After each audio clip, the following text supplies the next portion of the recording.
Hey guys, welcome to Appalachia's Homestead. Patara with you today. We are back in the video making business, baby. And we're getting into fall. It's hot weather. It's time to start harvesting certain things. The main thing that I'm working on is seed saving. And I wanted to bring you along the journey of my corn beads. So I want to talk to you about what the corn bead is. We've done a couple of videos on that. If you've seen those in the past, I'm going to link them up top and let you kind of see what I'm talking about. Corn beads are very, very precious to Cherokee culture and tradition. If you know anything about the Trail of Tears, you know that the folklore story about the corn bead is that when the Cherokee were removed from original Cherokee Nation and put on the Trail of Tears, everywhere that a tear fell, a plant grew in which then you would have these corn beads. Very ornamental. You find it in pottery, you find it in jewelry, corn bead necklaces in particular, baskets, all kinds of things. So I was gifted a beautiful set of corn beads this year, a very nice gift to plant and to continue tradition, and that is what I did. Now, let me explain something interesting to you. I planted my corn beads in two different places. This is my little miniature upper garden. Now, it's the end. It's the end of this gardening up here. It was really beautiful, had beautiful sunflowers, zinnias, and my corn beads. As you can see, we're getting into the end of summer into almost early fall, and so it's spent. But my corn beads are turning.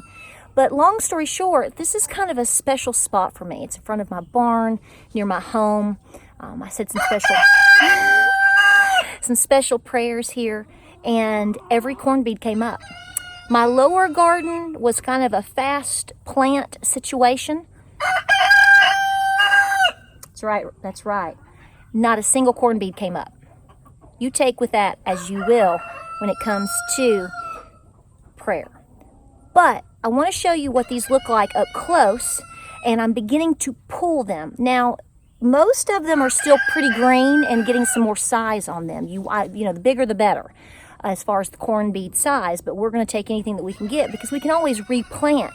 This is for next year's harvest and for maybe a special corn bead necklace or two and some gifts to give back to special loved ones in North Carolina. So, let's talk about this for a second, shall we? Okay, so you can see, so I'm standing here, arms straight out, and you can see my hand. A lot of folks have a lot of questions about these plants. Is it corn? What is it? They look a lot like corn and corn stalks when they are growing, but that is not what this is. And you can clearly see that we are not producing corn, rather we are producing these beautiful, frays of beads right here. And inside each little capsule, you see this? And coming out is the actual seed for this plant. So what you want to do is grow them. And as you can see, right down here is a really good representation. They start turning. Miss Lou tells me there are 5 different colors of corn beads, and I can tell you right now, I'm predominantly getting black, brown, and I mean white as snow, like snowflake snow. And that is what she's getting this year, so it's going to make it a really interesting harvest. Yes, there are roosters in the background. Now right over here, I have zinnias. These all came back this year as complete 100% natural volunteers, and I just let it go. So I've got a few little weeds that have grown up behind it because I didn't want to mow down my zinnias for my pollinators.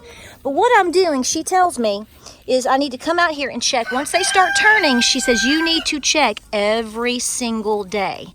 And every single day, if you have some that have turned, you need to go ahead. That just popped right off. She said they come right off really, really easy. Look down here. Excuse me, I'm busy. What are you doing, sister?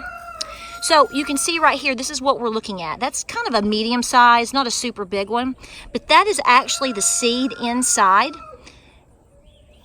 And then what I'll do is I can keep these and replant them next year. I can gift them.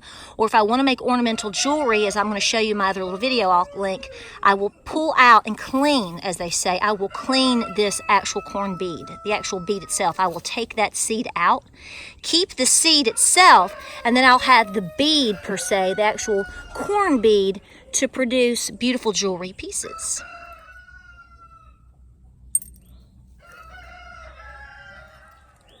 Now see right here, right next to these, I had planted beautiful sunflowers, and the wind knocked over 2 of my sunflowers, and they've come in and they've knocked these over, so I'm really having to watch them. Lou tells me that I need to check every day, like I said before, mainly because once they start drying like this, once they really start drying off, they come off really easy, like just like that. So that just barely came off, and you'll actually lose them to the ground, and you don't want to do that.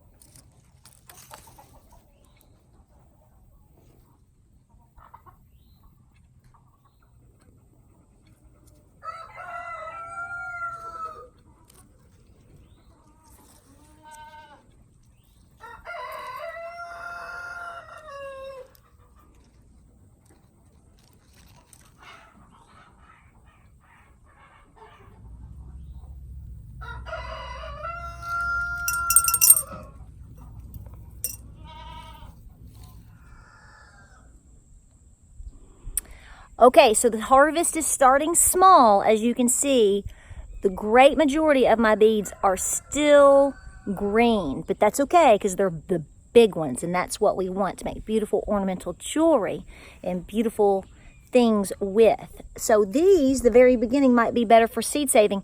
Best thing to do is to collect all that you can as best you can every day from this point forward when you start seeing this, and then you just let the cards fall where they may. I hope you all are doing great. We are back with making videos.